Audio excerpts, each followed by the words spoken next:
يقول جيت الطبيب وقلت أنا إنسان مرضان، وفحص علي وقال جرحى وقالون،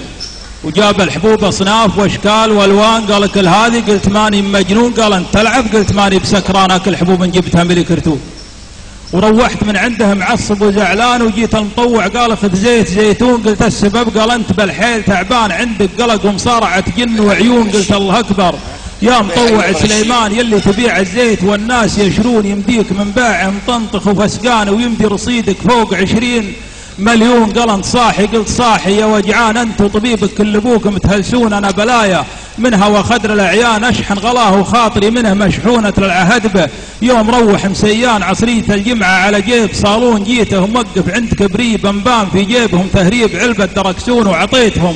جيكن من الزيت مليان، وقالوا انا بنعطيك رقم التلفون، وفطل لي السواق والعلم نيشان، قال امش، قلت بنتظر لين تمشون، وتابعتهم والجيب مسرع وعجلان، اذنهم في احدى المحطات يقهون على مغيب الشمس مع وقت الاذان، قلت انهم حول سدره يصلون، وسريت معهم لين وزن يابان، ولفيت للبتره وعيوا يلفون، واخذت رقم الجيبه بمنع عقلان ورواب على المشتاق من دون في دون، وجيت المرور وقلت وين اجد هوان، عطوني برنت مصدق ومضمون، قالوا من انت، وقلت انا بدر شامان في حبهم مجبور مغرم ومفتون، قالوا لي الحاسب له ايام عطلان، ولين اشتغلت امر نمر يا بن ميمون. سلامات.